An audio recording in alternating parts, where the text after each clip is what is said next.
24 दिसंबर 1999 Indian airlines की flight IC814 अपने regular schedule के अकॉर्डिंग काठमांडू के त्रिभुवन इंटरनेशनल एयरपोर्ट से न्यू दिल्ली के इंदिरा गांधी इंटरनेशनल एयरपोर्ट के लिए रवाना होने वाली थी।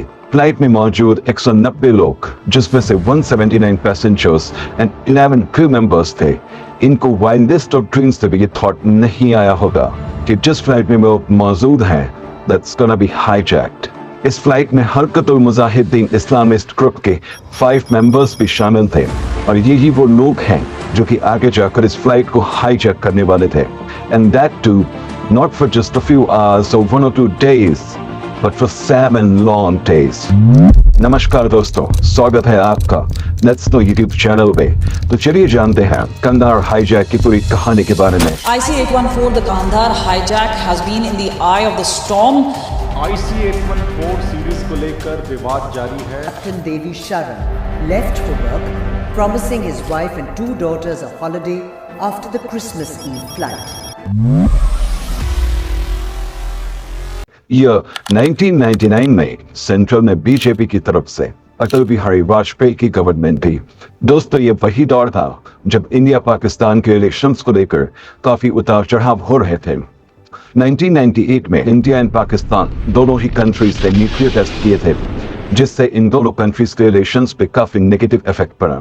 हालांकि Indian prime minister Atal Bihari Vajpayee ने इंडो पाक रिलेशंस को इंप्रूव करने के लिए अपनी हिस्टोरिक लाहौर ट्रिप को अंजाम दिया। But to no dies just after a couple of months, India and Pakistan के बीच में one of the most famous Indo Pak wars the Kargil war शुरू हो जाता है, जिससे कि इन दोनों कंट्रीज के बीच के रिलेशंस फिर से काफी खराब हो जाते हैं। ऑन द अदर हैंड्स, अगर पाकिस्तान की बात की जाए तो वहां पे लेट 1990s में जैश-ए-मोहम्मद एंड लश्कर-ए-तैयबा जैसे मिलिटेंट ग्रुप्स का इन्फ्लुएंस लगातार बढ़ रहा था, and as a result, cross-border terrorism was increasing too। तो hijack के ठीक पहले this was a kind of political atmosphere in a country। इस फ्लाइट में जैसा कि मैंने आपको बताया 190 लोग थे, including 11 crew members and 5 hijackers। Indian Ministry of External Affairs के अकॉर्डिंग इन 5 hijackers के नेम थे इब्राहिम अतहर, शाहिद अख्तर सैयद, सनी अहमद काजी, जहूर मिस्त्री एंड शकीर।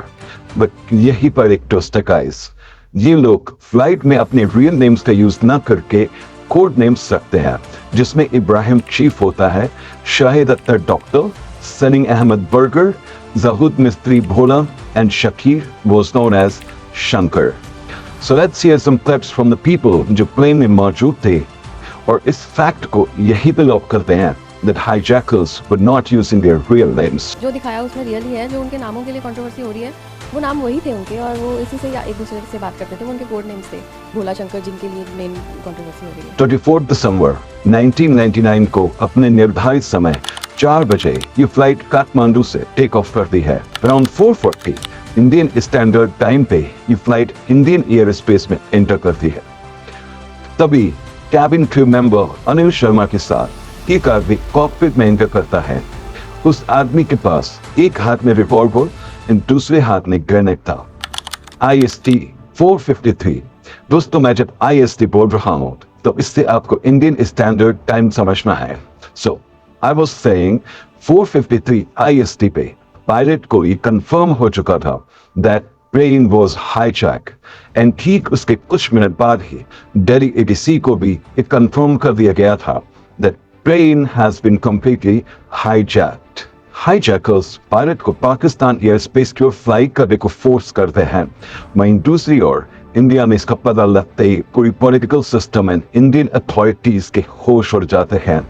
IST 6:04 पे फ्लाइट कैप्टन इंडियन ATC को इन्फॉर्म करते हैं कि अब उनके पास फ्यूल सिर्फ 1 घंटे के लिए ही बचा है और उन्हें जल्द से जल्द पाकिस्तान के लाहौर में लैंड करने की परमिशन चाहिए, बिकॉज हाईजैकर्स नहीं चाहते थे कि प्लेन इंडिया में लैंड हो और उनके लिए कोई भी समस्या खड़ी हो।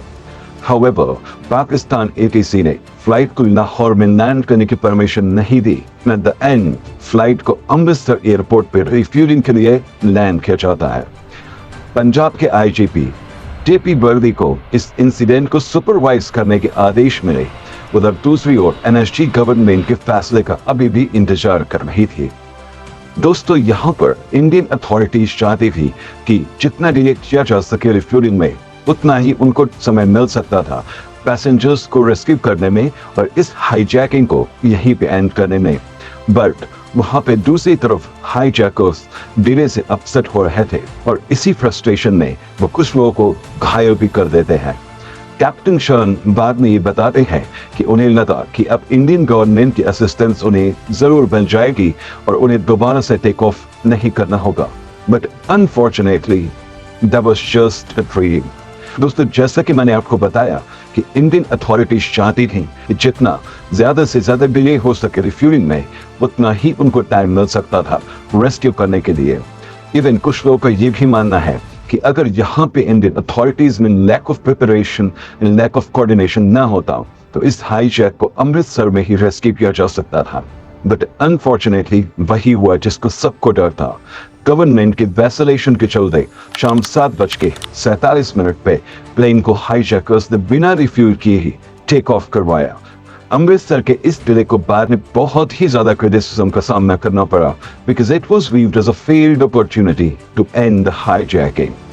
प्लेन एक बार फिर से पाकिस्तान एयर स्पेस में पहुंच जाता है और सिंस अमृतसर में रिफ्यूलिंग नहीं हुई थी तो कैप्टन शरद पाकिस्तान ATC से रिक्वेस्ट करते हैं कि वो इस प्लेन को लैंड करने की परमिशन दें, नहीं तो उन्हें इस प्लेन को क्रैश लैंड करना होगा। काफी टाल मटोल के बाद पाकिस्तान प्लेन को लाहौर में लैंड होने की परमिशन देता है। यहाँ पे एक बार फिर से इंडियन अथॉरिटीज को एक अपॉर्चुनिटी दिखती है टू रेस्क्यू द पैसेंजर्स। वो पाकिस्तानी अथॉरिटीज से रिक्वेस्ट करते हैं कि प्लेन को किसी भी हाल में दोबारा से टेक ऑफ करने से रोका जाए और साथ ही में इंडियन अथॉरिटीज जीत अल्फसानी, जो कि पाकिस्तान में इंडियन हाई कमिश्नर थे, उन्हें तुरंत मौके पर पहुंचने के आदेश देती है। लेकिन यहाँ भी अनफॉर्चुनेटली प्लेन को टेक ऑफ करने से रोका नहीं जा सका because of non cooperation from Pakistani authorities.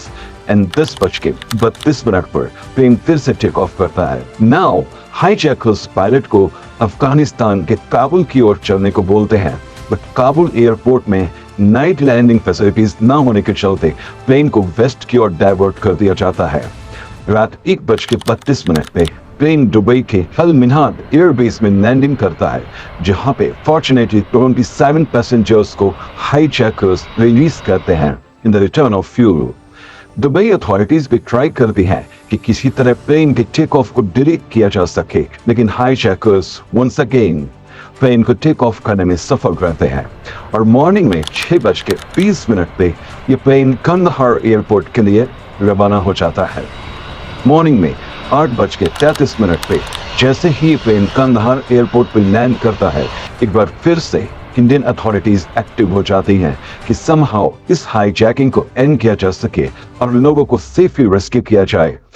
Kandahar at that time Taliban के कंट्रोल में था एंड सिंस इंडिया तालिबान के रिलेशंस उतने फ्रेंडली नहीं थे बिकॉज इंडिया तालिबान रेजिम को अभी तक ऑफिशियली रिकॉग्नाइज नहीं किया था एंड दैट्स व्हाई यहाँ पे इंडिया को तालिबान से नेगोशिएशंस में काफी दिक्कतों का सामना करना पड़ा। हालांकि तालिबान की आर्म्ड फोर्सेस ने प्लेन को चारों ओर से घेर तो लिया, मगर कुछ एनालिस्ट का ये मानना था कि ऐसा तालिबान ने हाईजैकर्स को इंडियन मिलिट्री से बचाने के लिए किया था और ये बात काफी हद तक सच भी साबित हुई जब तालिबान ने इंडियन स्पेशल फोर्सेस को उनके कवर्ट ऑपरेशन को करने से रिफ्यूज कर दिया एंड इवन उन्होंने एयरक्राफ्ट के चारों ओर अपने टैंक्स भी खड़े कर दिए। बहरहाल जहां इंडिया में 25-26 दिसंबर को इंटरनल डिस्कशंस ही चलती रही, वहीं दूसरी ओर पैसेंजर्स अभी भी फ्लाइट में थे। फाइनली 27 दिसंबर को वो दिन आता है जब हाईजैकर्स ने इंडियन गवर्नमेंट के सामने अपनी 3 डिमांड्स रखी। पहली डिमांड थी इंडियन जेल्स में 36 प्रिजनर्स को रिलीज करने की। दूसरी डिमांड थी कि सज्जद अफगानी, जो कि हरकत उल मुजाहिदीन का फाउंडर था और 1999 में जेल ब्रेक के दौरान इंडिया में मारा गया था, उसकी बॉडी को रिटर्न करने की। हाईजैकर्स ने तीसरी डिमांड जो कि इंडियन गवर्नमेंट के सामने रखी, वो थी $200 मिलियन इन कैश। हाउएवर काफी नेगोशिएशंस के बाद इंडियन गवर्नमेंट को अपने सिटीजन्स की सेफ्टी लाइफ के लिए हाईजैकर्स के सामने झुकना पड़ा और वो 3 प्रिजनर्स मसूद अजहर, उमर शेख एंड मुश्ताक सरगार को रिलीज करने को तैयार हो गई। 31 दिसंबर को इन तीनों प्रिजनर्स को इंडियन गवर्नमेंट को रिलीज करना पड़ा, जिससे दैट एंड बीजेपी गवर्नमेंट को काफी क्रिटिसिज्म का सामना करना पड़ा। दोस्तों, बाद में इस केस में इन्वेस्टिगेशन पे ये पता चला कि किस तरह से इन हाईजैकर्स को लगभग 10 लोगों ने सपोर्ट किया, जिसमें से अब्दुल लतीफ, दिलीप कुमार बुजैन और यूसुफ नेपाली को पटियाला के स्पेशल कोर्ट ने 5 फरवरी 2008 में लाइफ इम्प्रिजनमेंट की सजा सुनाई। बाकी के 7 लोग जो कि पाकिस्तानी नेशनल्स थे, उन्हें कभी भी कोर्ट ट्रायल्स में नहीं लाया जा सका। दूसरी तरफ CBI wasn't happy with his life imprisonment, इसीलिए CBI Punjab and Haryana court में अब्दुल लतीफ की डेथ पेनल्टी के लिए डिमांड करती है, मगर 2012 में कोर्ट सीबीआई की ये प्ली भी रिजेक्ट कर देता है। दोस्तों, इस इंसिडेंट को दैट एंड बीजेपी गवर्नमेंट के फेलियर के रूप में देखा गया एंड पैसेंजर्स के रिलेटिव्स पब्लिक प्रोटेस्ट करने के साथ साथ they were doing conferences to lambast the government. सरकार के खिलाफ जनता का ये गुस्सा 2004 के लोकसभा इलेक्शंस में भी दिखा, and as a result, this incident played a big role in the power change of 2004. तो ये थी कंदहार हाईजैक की पूरी कहानी। I hope that I could convey it to you quite precisely. See you soon in the next video.